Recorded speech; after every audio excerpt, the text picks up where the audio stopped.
Time Crisis 3. Welcome back. I'll be doing a run of the Player 2 side this time around, but before we jump in, I'd like to check out a couple of things first.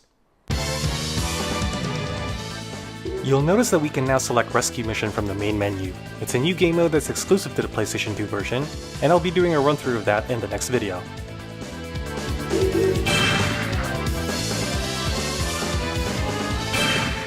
Game options for the Rescue Mission can now be adjusted here, but I won't be tinkering with that just yet.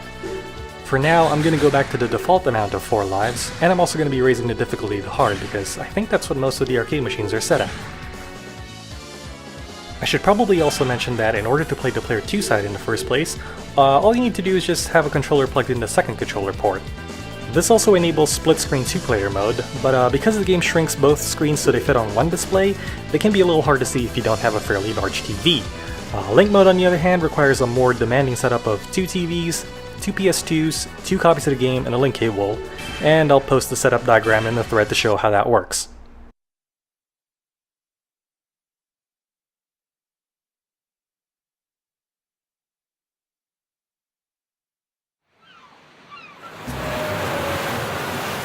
Here they come. 5. We're now playing as Wesley Lambert in the Player 2 side.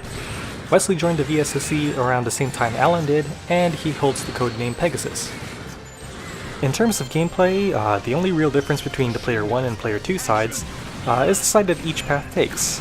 For the most part, the action points are at the same place. They could be either directly across each other, they could be side by side, back to back, or maybe even just a couple of feet away to their right or to their left. This basically means that most of the set pieces are the same, which also opens up a lot of opportunities to help your partner out in co-op mode. For example, you can shoot red soldiers that have their backs turned to you so your partner won't be shot to pieces. Shotgun. Action!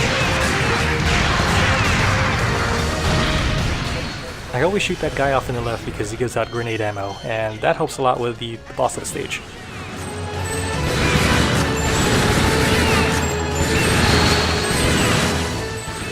I do a much better job of predicting where the enemies are going to pop up because I'm a lot more familiar with the Player 2 side than I am with the Player 1 side. It just kind of happened that way because the arcade that I went to that had a Time Crisis 3 machine, the Player 1 side always felt a little janky to play with. The gun itself, the plastic gun itself wasn't in the best shape, the slide mechanism on it wasn't working for the recoil, and the one time I decided to play the Player 2 side, everything felt so much better. And yeah, that's probably because the Player 1 side got played a lot more often.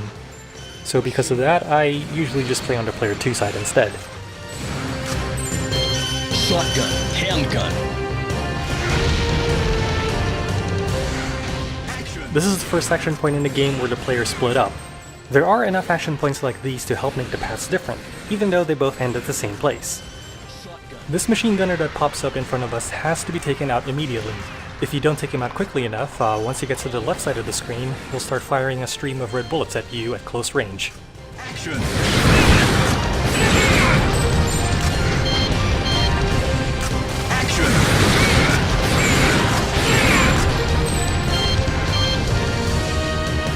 Machine gun. Action!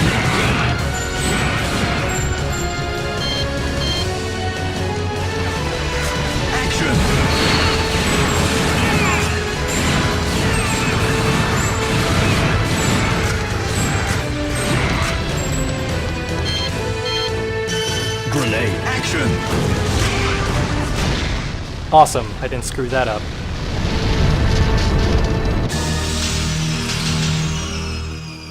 It took me 3.5 minutes to clear this area in the last run, so this is an improvement, and I get some bonus points out of it. Seems to be a wrecked ship. Yeah. Action!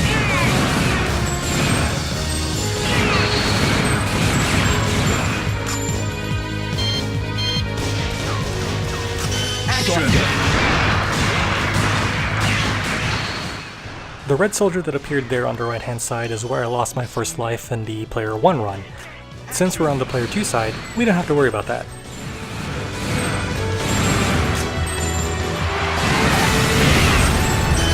Handgun.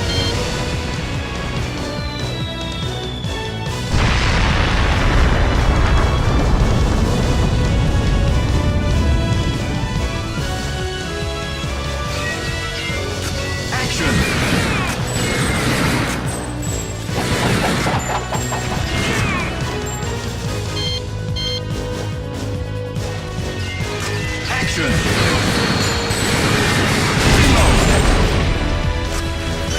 Shotgun. I think the shotgun's the quickest way to deal with these guys with the shield. Also helps with dealing with the yellow and red soldiers behind them. Action!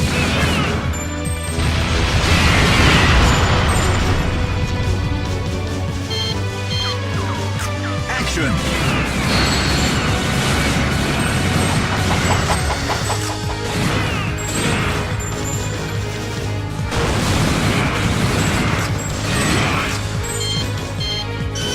Handgun.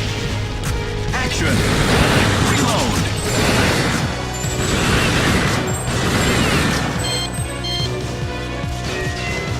Action!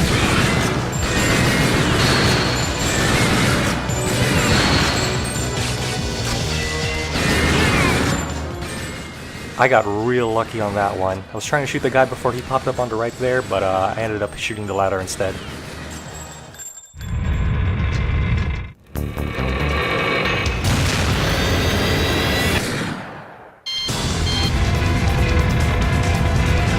Action! Reload! That's the first time I've ever seen that guy shoot a red bullet, which leads me to believe that there's some RNG shenanigans behind determining the probability of a non-red soldier shooting a red bullet at you. Machine gun.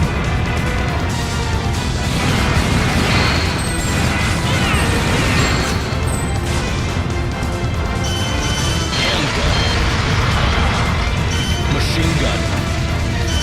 Handgun. Action.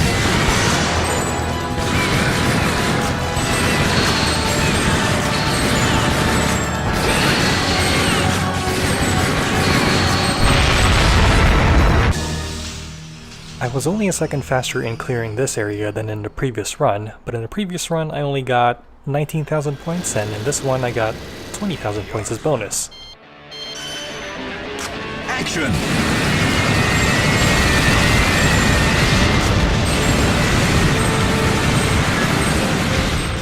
I really like the music in this boss fight. It's just a shame that it doesn't show up anywhere else in the game. Also, it's a little hard to hear just because you have to shoot a whole bunch of shit, in addition to me talking over it. Handgun. Reload.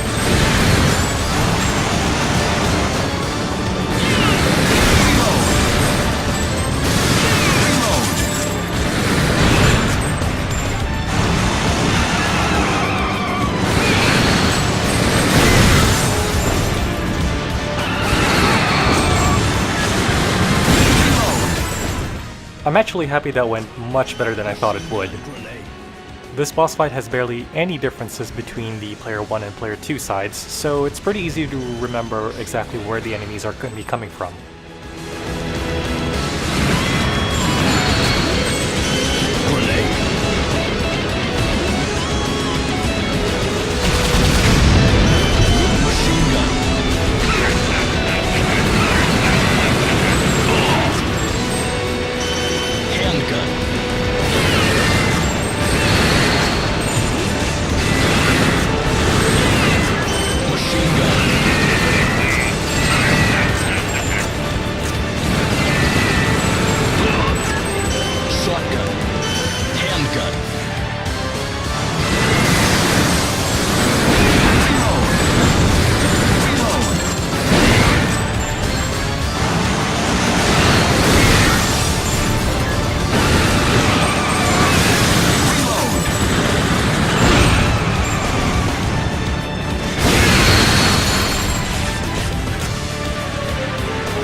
Machine gun.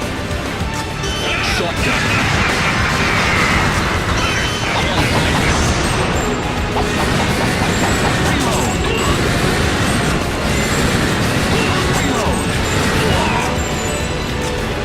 Machine gun.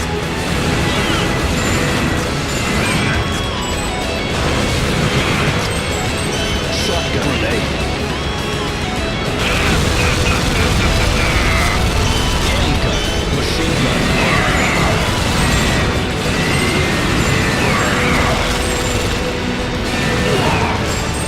Shotgun. Grenade.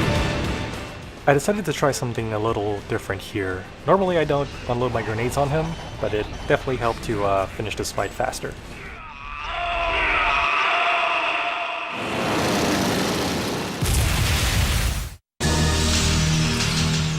Nice! 9 seconds faster than the previous run.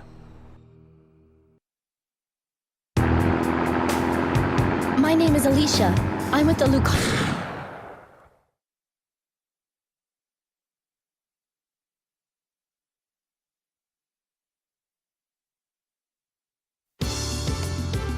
The tactical missiles are hidden in the military.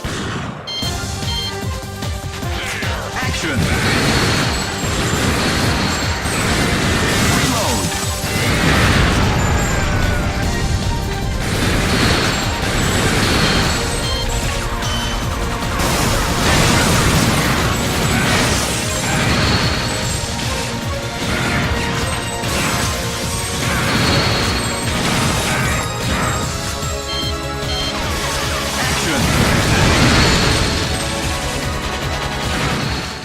This is another machine gunner that if you let him stay on the screen too long, he'll start shooting red bullets at you.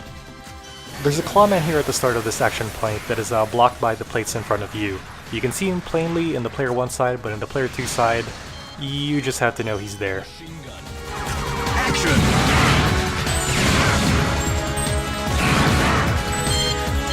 Shotgun. Action!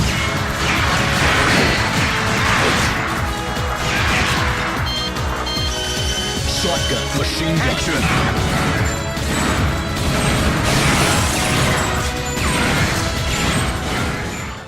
I always forget about that red enemy if I haven't played the game a long time.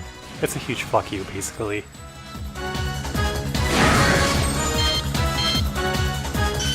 Grenade. Shotgun. This is a good action point where you can clear it easily with a single grenade. However, you lose out on getting more ammo from the yellow enemy there.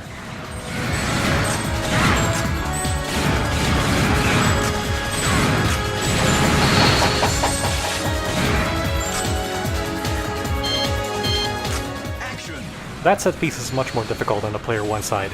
The red enemy is definitely guaranteed to shoot a red bullet at you first. Even if you dodge it, there's a pretty good chance that the enemy on the left, the regular soldier, is also going to shoot a red bullet at you. Action! Handgun. Machine gun. Handgun. Action!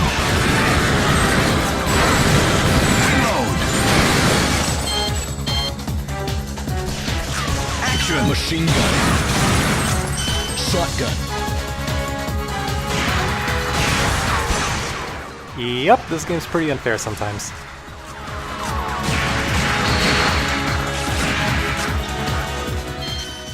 This particular action point that's coming up is a little tricky to deal with.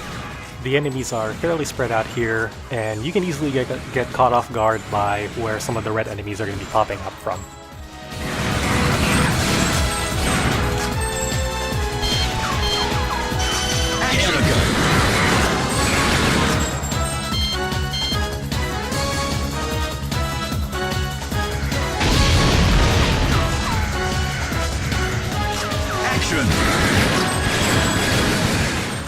I always seem to end up leaving that guy on the left there last, and I lose a couple of seconds just waiting for him to pop out.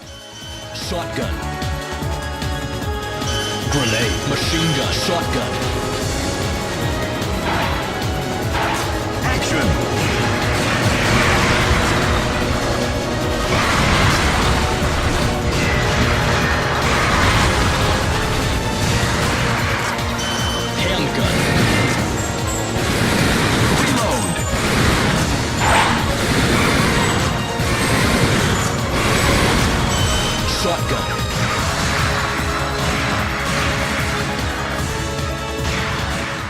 When your partner does that particular animation, that's how you know they were hit. Grenade. Machine gun.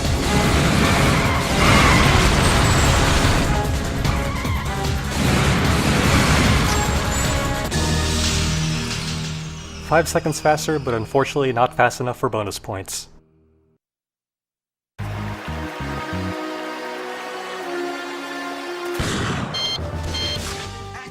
So I have to admit that I'm not exactly a fan of this particular area.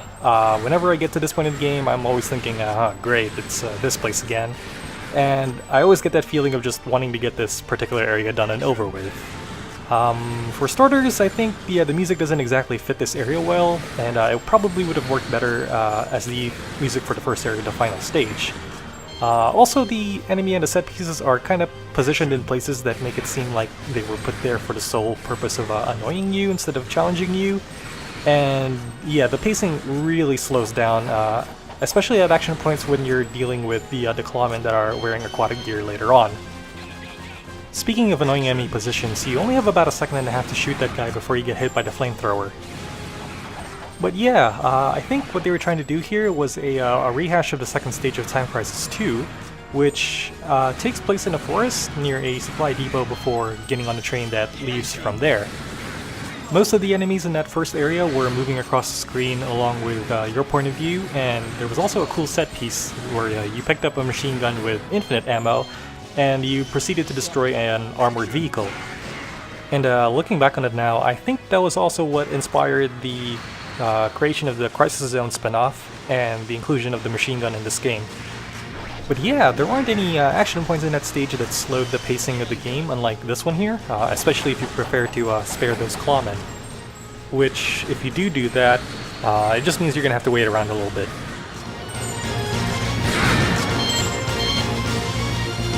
Machine gun.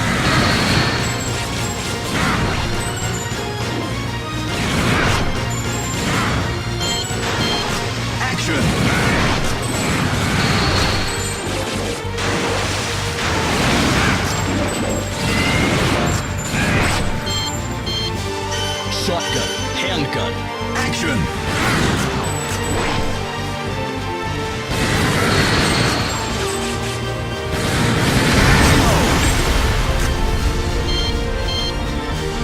Machine gun, shotgun, machine gun, action!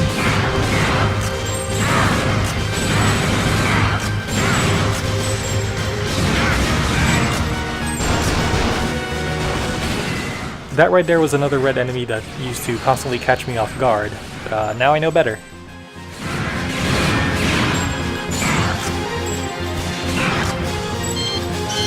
Handgun. Action!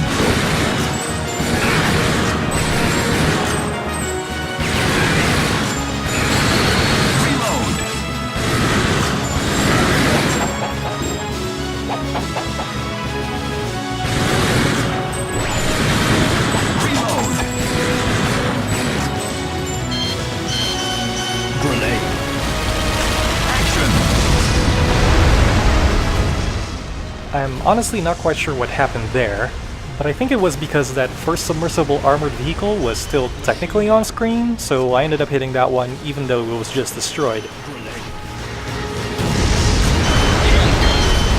gun. Action! Shotgun. At lower difficulties, that vehicle won't be firing red bullets at you first. Machine gun.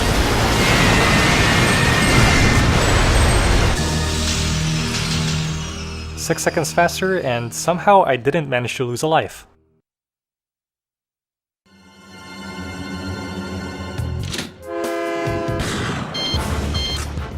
I really like these first two action points when you're playing co-op.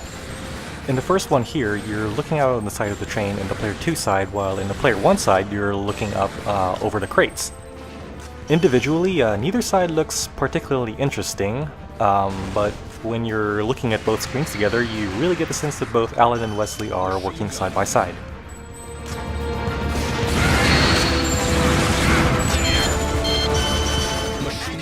And in this action point, now you're looking over on top of the crates while the player 1 side is looking over the side of the train.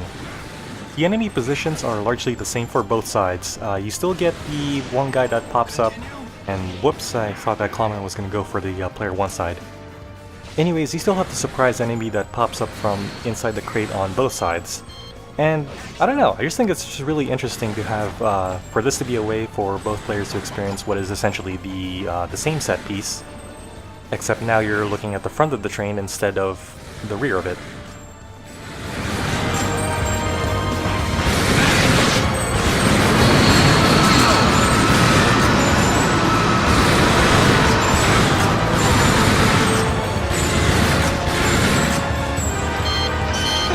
gun.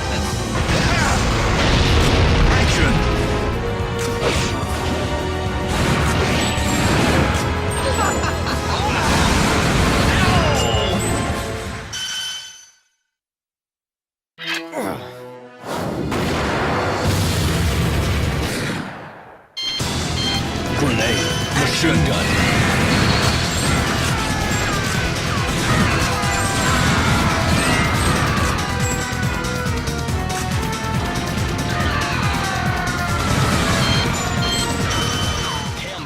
Always watch out for that blue guy up top there. He'll always chuck a grenade at you as soon as you start this action point on the player 2 side.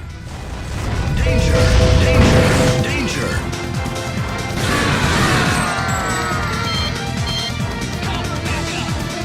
Machine gun. Action!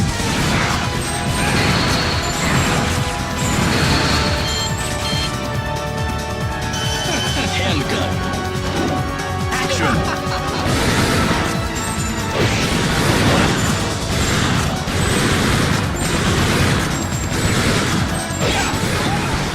The amount of time you have for dodging Randy's missiles there is actually much more generous than if any of them are slashing at you.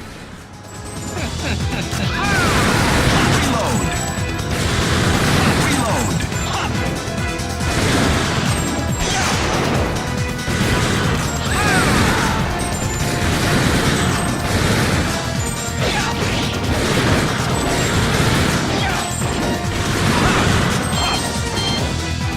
Machine gun. Action!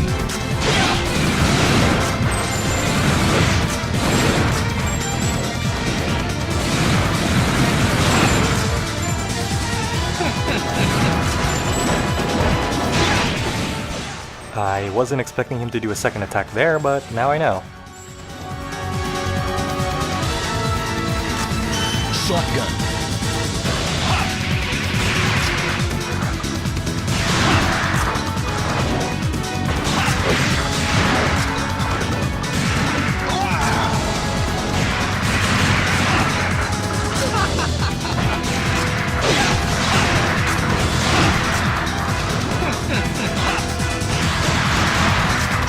Handgun. Machine gun.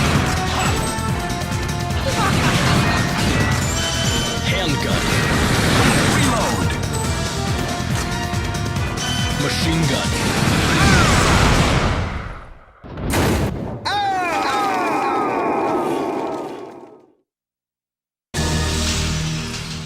Unfortunately, I was a whole 13 seconds slower here, which basically negated all of the faster runs that I did in the previous stages. Alan! Wesley! Alicia!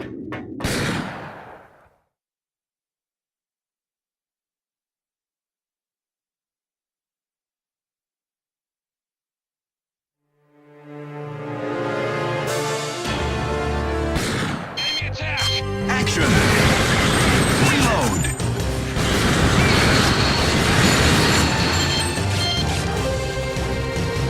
Action.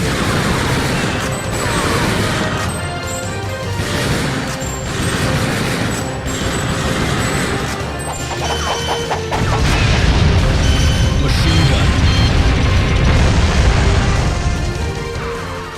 There are 3 enemies in this action point that you have to look out for. The machine gunner on top of the stairs there, this red guy, and the machine gunner that comes out on the first floor. Grenade. Action. The rockets here that are being launched aren't marked, and it's easy to lose a life here. The window for dodging that is also extremely small. Reload. Machine gun. Shotgun.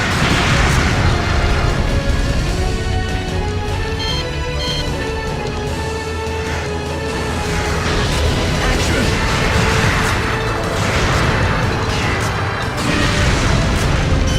Machine gun.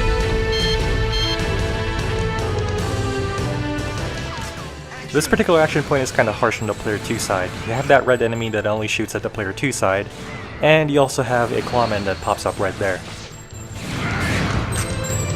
Shotgun. Action.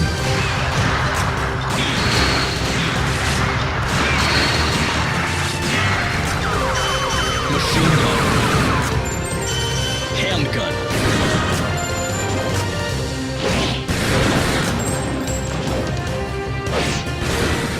to save a few seconds so you can shoot most of the enemies there before they get into position. That red enemy off to the right was about to shoot at player 1, so this is another good opportunity to help your partner out.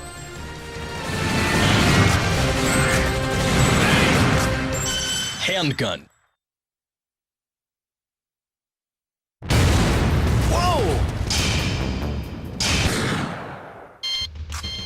The music that's playing here during this boss fight is another arrangement of Wild Dog's original boss fight theme from the first Time Crisis game, and out of the entire series, this one is my favorite.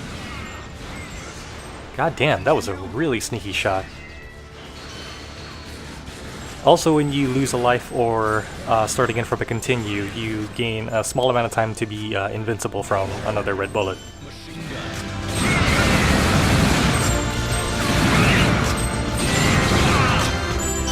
Shotgun. Action. Grenade. Machine gun. Action. Shotgun. Action. Get him, Fang.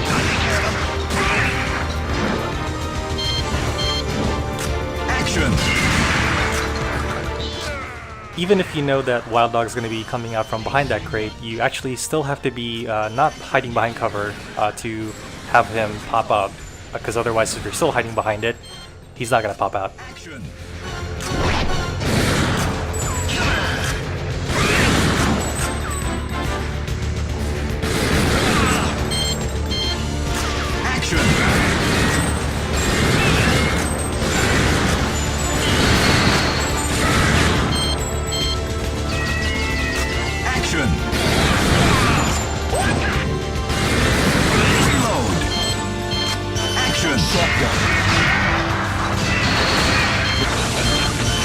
Machine gun. Shotgun. Action. This is where I learned that he can still kick you in the face even if you deplete his health bar. Usually you would cancel his attack and he would start running away, but for some reason I guess I just got unlucky on that one.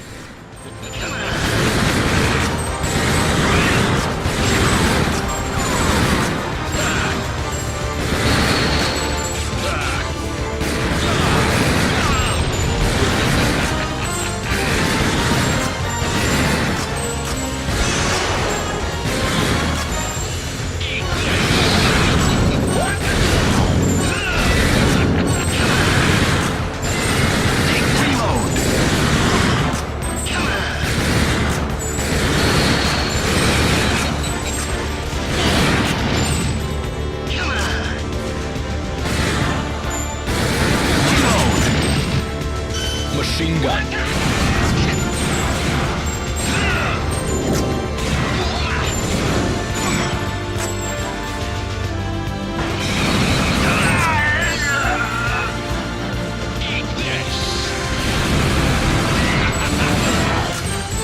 Shotgun.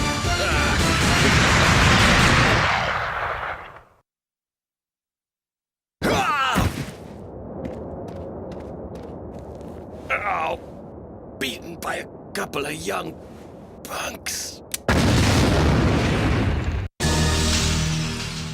This one was almost 9 seconds slower. The continue definitely didn't help me there. Hold it right there. Looking for him.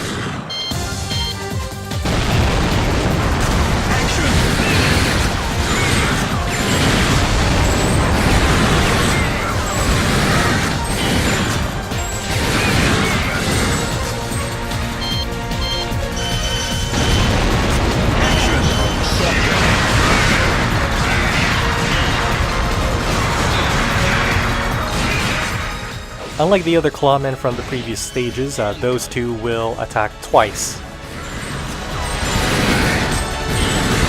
Machine gun. Action.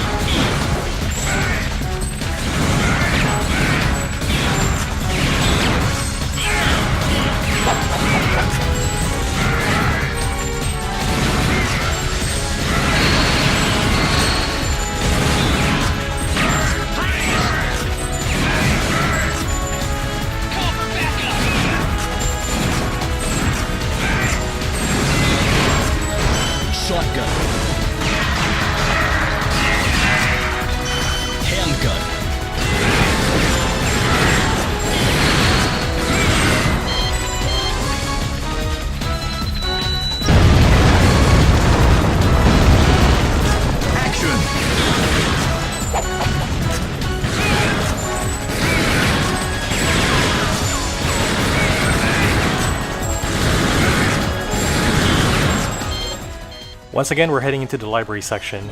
I think it's a lot more manageable here in the player 2 side than it is on the player 1 side. I can't quite tell if that's because it's just easier here, or it's because I just know this part better.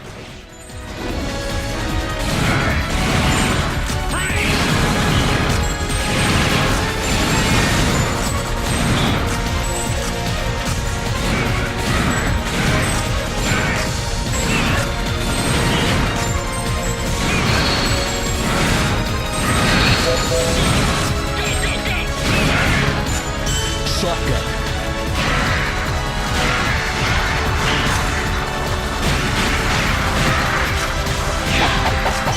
Machine gun.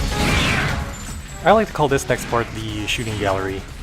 I know there's a red enemy on the top right hand corner there, and there's going to be another one on that same level, but he's going to be rather sneakily placed in. You would think you need to watch out for these two guys that pop up right in front of you, but actually it's the red guy that's up on top.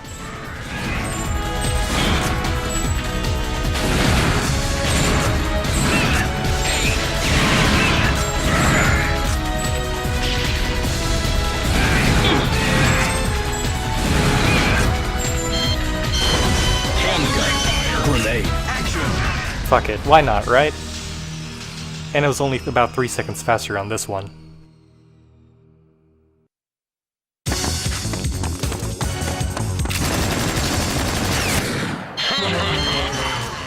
Here we are again at the final area of the game, and yeah, this is pretty much straightforward from here on out.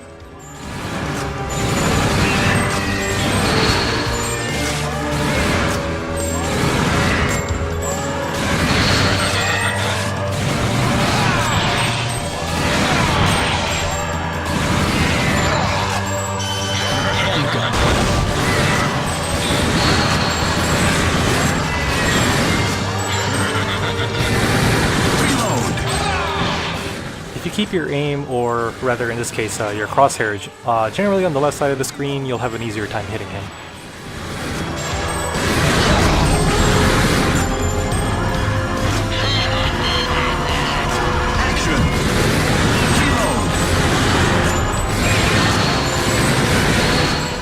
This part you only really need to worry about the enemies that are on the right half of the bridge. The other half is aiming at player 1. Also, Zod is just really concentrating on the player 1 side here, so you have pretty much free reign to take care of him there.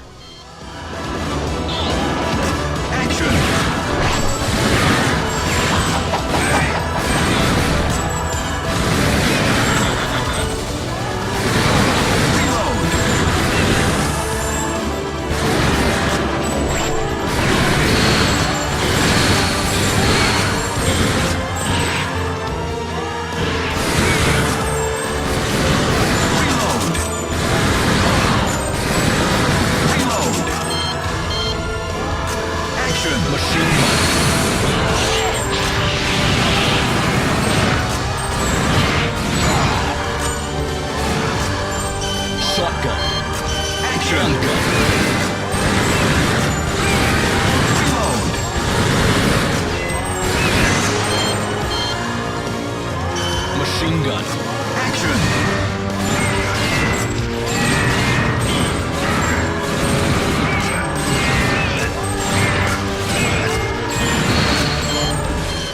You can easily see the guy with the flamethrower hiding behind the shield. However, the yellow soldiers across the bridge have a pretty good chance of firing red bullets at you. And unfortunately, I forgot that the clawman there lunges at you instead of the player 1 side. Action!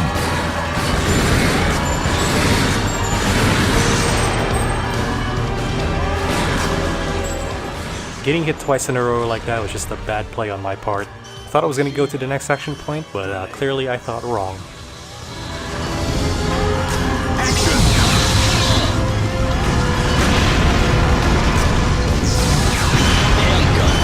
Shotgun.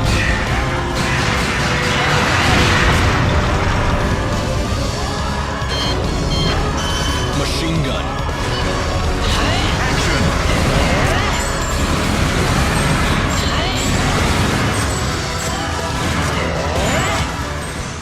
Okay, yeah, that was kind of bullshit.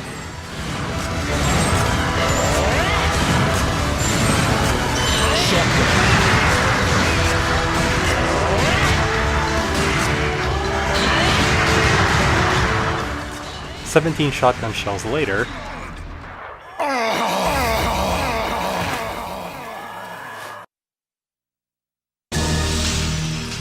12 seconds faster here, which makes up for the blunder that I did in Stage 2, Area 3.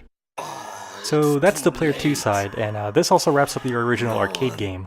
Next up is the Rescue Mission mode, where I'll be going through the game as Alicia Winston, the supporting character. I will say for now that although the core of the gameplay remains the same for the Rescue Mission, there are some noticeable differences in how to play it that it can feel like a completely different game from the arcade mode, and that's a good thing. And hey, this run was 49 seconds faster than the Player 1 run. And we all did this at some point, don't even lie. Unfortunately, I don't unlock them here, but you can unlock infinite ammo for both the handgun and the sub-weapons by clearing the game with 75% accuracy or higher and within 30 minutes respectively. You can also unlock a mirror mode for doing a 1-credit clear, meaning you don't use any continues. Thanks for watching and see you in the next video.